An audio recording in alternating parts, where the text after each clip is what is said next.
हिंदुओं के मन में एक भ्रम सा बैठ गया है। पता है क्या, हम लोग चिल्लाएंगे we want justice, we want justice, हमें जस्टिस मिल जाएगा। किसने सिखा दिया इन लोग को कैंडल हाथ में लेके घूमना? हम तो ऐसे हुआ करते थे जो मसाल लेकर पूरी लंका जला दिया करते थे। ये लोग वो उस चीज को भूल गए। 5000 आदमी मिलते हैं और क्या स्टालिन का पुतला जलाते हैं, उसके बेटे का पुतला जलाते हैं। जब 5000 आदमी मिल ही गए तो स्टालिन ये उसके बेटे का पुतला क्यों जलाना? कोई हमारे देश में आया करता था पंडित नेहरू के टाइम, तो बनारस से घूमते टाइम क्या होता था, जितनी भी मंदिर है ना उन सब पे पर्दे डाल दिए जाते थे। क्यों भाई? उन्हें दिखना नहीं चाहिए। और सभी मस्जिदें खोल दी जाती थी। आज दिन देखिए, सभी मंदिरों में घूम घूम के आरती करते हैं, वाराणसी में जाके आरती करते हैं, गंगा आरती होती है। ये है सनातन धर्म। क्योंकि लोग अभी ये कह रहे हैं ना कि अरे यार हिंदू मुसलमान कुछ नहीं, नेम फेम पाने के लिए आ जाता है। मैं एक लड़की हूँ और लड़कियों को अगर वो नेम फेम पाना चाहती है ना, तो अगर टिकटॉक पे जाके ठुमके लगाएंगे और मुजरा करेंगी ना अपना अर्धनग्न शरीर दिखा के, तो आपको पता है उर्फी जावेद और मिलियन विलियंस कैसे फॉलोवर्स पढ़ते। बात बताइए, जब जब चुनाव करीब आते हैं क्यों हिंदू मुस्लिम किया जाता है? मुझे ऐसा नहीं लगता हिंदू मुसलमान किया जाता है। ये इसलिए किया जाता है ताकि आप हमसे ये सवाल कर पाएं। क्यों? क्योंकि हमें भी पता है और आपको भी पता है भारतीय जनता पार्टी को हिंदुत्व की पार्टी कही जाती है। अगर कोई विपक्षी आके उस वक्त हिंदुत्व के विरोध नहीं बोलेगा तो ये बार बार साबित नहीं हो पाएगा कि भारतीय जनता पार्टी हिंदू मुसलमान करती है। अब उन्होंने हमारे स्टालिन के बेटे ने हमारे सनातन धर्म को गाली दी। अब क्या होगा, बीजेपी के कुछ लोग, भाई मुझे भी बुरा लगा, मैं भी उसे गाली देने की बात करूंगी। यहीं पे भारतीय जनता पार्टी के कोई प्रवक्ता उठेंगे और जब स्टालिन और उसके बेटे को कुछ बोलेंगे तो तुरंत बोल देगी कि ये तो हिंदू मुसलमान करवा रही है। क्यों भाई? तमिलनाडु के चीफ मिनिस्टर का बेटा होने के बावजूद वो इतना बड़ा बयान देता है, बिहार के शिक्षा मंत्री रहने के बावजूद वो लगातार ऐसा बयान देते हैं, तो इनको क्या आप कहेंगे? इतने बड़े बड़े नेता क्या कर रहे हैं? एक्चुअल में ये हिंदू मुसलमान करवाने की कोशिश कर रहे हैं और ये आजीवन होता रहेगा। तब तक होता रहेगा जब तक ये हिंदुओं के मन में एक भ्रम सा बैठ गया है। पता है क्या, हम लोग चिल्लाएंगे we want justice, we want justice, हमें जस्टिस मिल जाएगा। किसने सिखा दिया इन लोग को कैंडल हाथ में लेके घूमना? हम तो ऐसे हुआ करते थे जो मसाल लेकर पूरी लंका जला दिया करते थे। ये लोग वो उस चीज को भूल गए। 5000 आदमी मिलते हैं और क्या स्टालिन का पुतला जलाते हैं, उसके बेटे का पुतला जलाते हैं। जब 5000 आदमी मिल ही गए तो स्टालिन ये उसके बेटे का पुतला क्यों जलाना? या जिसने सनातन धर्म को गाली दी उसका पुतला क्यों जलाना? जाके फिर होगा ना सनातन धर्म के तुम सच्चे पुजारी हो। ये सिर्फ ये चोचलाबाजी है। और बीच में जब हिंदू मुसलमान की बात हो रही होती है तो इसे राजनीतिक में मोड़ दिया जाता है ताकि हम और आप इसे इसी नजरिए से देखें। स्टालिन के बेटे जो हैं उदयनिधि, उन्होंने जो ये बोला है कि सनातन धर्म का विरोध नहीं, ख़त्म करना ही इसका सोल्यूशन है। क्या लगता है आपको, सदियों से चलाती इस प्रथा जो कहते हैं कि ब्रह्मांड की रचना ही ब्रह्मा जी ने करी है, क्या सनातन जो शाश्वत है उसे समाप्त कर सकता है कोई? जी, आपने बहुत बड़ी बात कही है कि सनातन ही शाश्वत है। शाश्वत का अर्थ होता है कि जिसका ना कोई आदि ना कोई अंत। हम हमेशा कल्पना करते हैं भारत खत्म हो जाएगा, कश्मीर खत्म हो गया, ये खत्म हो गया, राजस्थान खत्म हो गया, भारत खत्म हो जाएगा। भारत कैसे खत्म हो सकता है? हम राष्ट्रपिता किसको कहते हैं? महात्मा गांधी को। मैं नहीं मानती। राष्ट्रपिता वो कहलाता है जिसके देन से किसी देश का निर्माण हुआ हो। पाकिस्तान का निर्माण हुआ तो क्या वो वहाँ के राष्ट्रपिता हैं?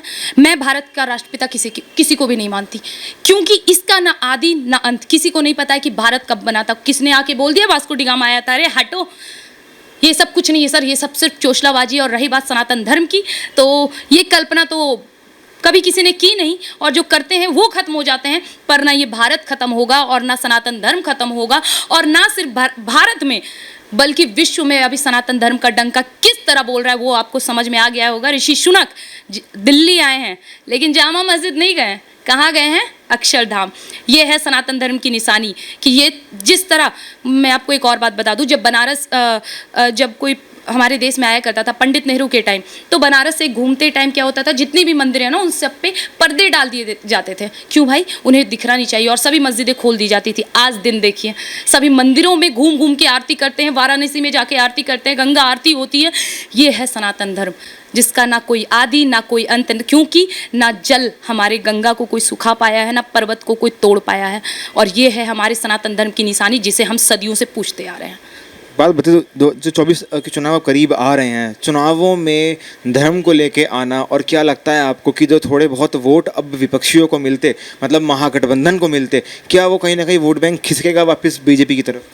जी, ये बात आप सही कह रहे हैं। ये बात हमेशा चुनाव के टाइम होती है कि जैसे ही चुनाव नज़दीक आता है देश में हिंदू मुसलमान का माहौल छिड़ जाता है। मुझे ऐसा लगता है कभी कभी ये माहौल खुद छुड़वाया जाता है विपक्षियों के द्वारा। जैसा कि आपने देखा होगा, अभी तक मुझे नहीं लगता अभी चुनाव के नज़दीकी कोई भारतीय जनता पार्टी का ऐसा बयान बयान आया होगा, लेकिन अगर अब आ गया तो लोग सर काटने की धमकी देंगे। मतलब भारतीय, अभी नुपुर शर्मा की बात ले लीजिए ना, उन्होंने जब उससे पहले शिवलिंग को गालियां दी जा रही थी तो वो शांत थे, सब शांत है, हिंदू ने कुछ नहीं करा, देश नहीं जलाया, सर नहीं काटे। लेकिन जब उन्होंने उड़ते घोड़े का मतलब बता दिया तो उनके नाम पे सर कटने लगे। ये हो रहा है हमारे साथ, और इसे राजनीति का रूप देने का काम किया है इन विपक्षी नेताओं ने। हर वक्त हिंदुओं को प्रताड़ित और एंड टाइम पे इसे वोट बैंक की राजनीति, और खास करके सबसे मेन है जो जातिवाद। आपने कहा ना कि भारतीय जनता पार्टी के पक्ष में कुछ वोट चली जाएंगी क्योंकि उनके बयानों से, विपक्षियों के बयानों से, तो हाँ ये हो सकता है, लेकिन ये तभी होगा जब भारत के सभी सनातनी खुद को केवल और केवल सनातनी मानने लगे, ये छोड़ के कि हम ब्राह्मण हैं, हम राजपूत हैं, हम वैश्य हैं, हम यादव हैं, हम ये हैं, हम पासवान हैं, ये भूल जाए तो हाँ भारतीय जनता पार्टी की जीत तो ऐसे भी तय है, लेकिन और बहुत अच्छे से होगी। आप बोल रहे हैं ऐसे भी तय है, लेकिन एक तरफ जब दल मिल गए इतने सारे और एक दल मिलके एक बड़ा दल बनाया गया, इसका नाम इंडिया है, और ऐसे में कवायद हो रही है भारत का नाम बदलने की, क्या लगता है आपको भारत का नाम बदलेंगे या नहीं बदलेंगे? क्या इंडिया महागठबंधन जो बना है बीजेपी के खिलाफ वो टक्कर दे पाएगा प्रधानमंत्री मोदी को? आपने कहा कि क्या इंडिया का नाम बदल पाएगा? इंडिया क्या, हम तो भूल चुके हैं, क्योंकि अभी G20 सम्मेलन हुआ जिसमें नरेंद्र मोदी जी के आगे लिखा हुआ था भारत, इंडिया नहीं, तो नाम बदल चुका है सर। देश में जितनी आबादी है ना, मैं हमेशा एक बात कहती हूँ कि तिलक लगाकर निकलो, अपने आप को हिंदू बताओ। अगर जिस दिन सभी सनातनी इस तरह तिलक लगा के निकलने लगे ना, हिंदू राष्ट्र बोलने की जरूरत नहीं पड़ेगी, वो उसी दिन हिंदू राष्ट्र हो जाएगा। नहीं, एक बात बताइए, अगर बाकी धर्म भी यहाँ पर रह रहे हैं तो उससे दिक्कत क्या है? क्या हिंदू राष्ट्र घोषित करना इतना महत्वपूर्ण हो चुका है? अरे आप इतने टाइम से रह रहे थे ना, आपको अभी कश्मीर खो दिया है हमने, अपने भारत का मस्तक खोया था, आप समझ रहे हैं? एक बार याद करिए, जब कश्मीर फाइल्स की जिक्र आती है तो आज भी हमारे रोंगटे सियर जाते हैं, लेकिन जहाँ तक मुझे पता है कि कश्मीर का केवल 1% उसमें दिखाया गया था।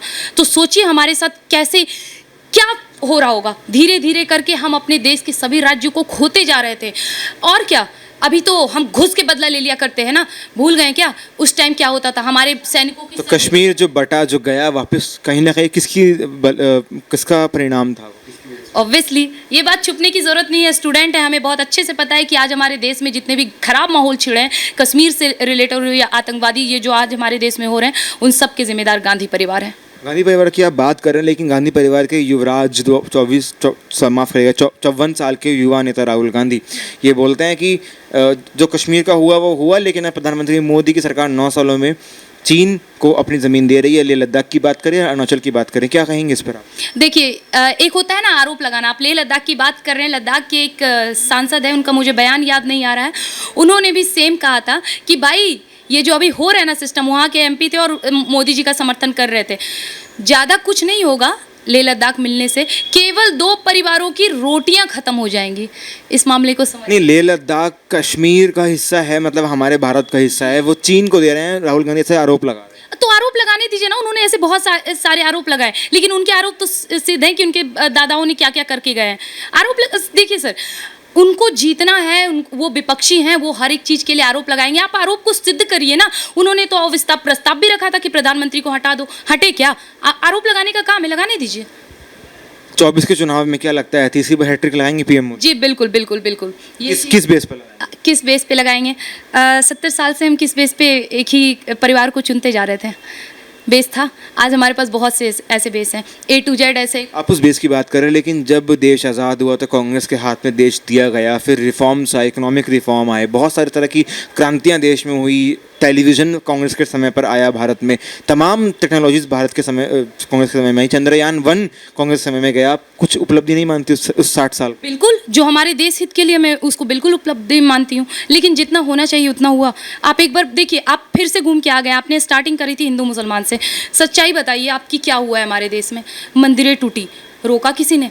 हमारे भारत का बेनंग अभी सबसे बड़ी क्षति मैं नालंदा विश्वविद्यालय को मानती हूँ। नालंदा विश्वविद्यालय को अपने आँख के सामने नालंदा खंडर का नाम होते हुए देखा है। सोचिए कि हम उसी बिहार से हैं, कैसा लगता होगा हमें। कांग्रेस ने समर्थन किया, मंदिरें टूटी, मंदिरों को बनाने में कांग्रेस ने समर्थन किया। इतने सालों से हमारे रामलला झोपड़ी में रह रहे थे, समर्थन किया। धारा 370-35 के टाइम समर्थन किया, कब समर्थन कर दिया? आप सच्चाई को एक्सेप्ट करिए ना।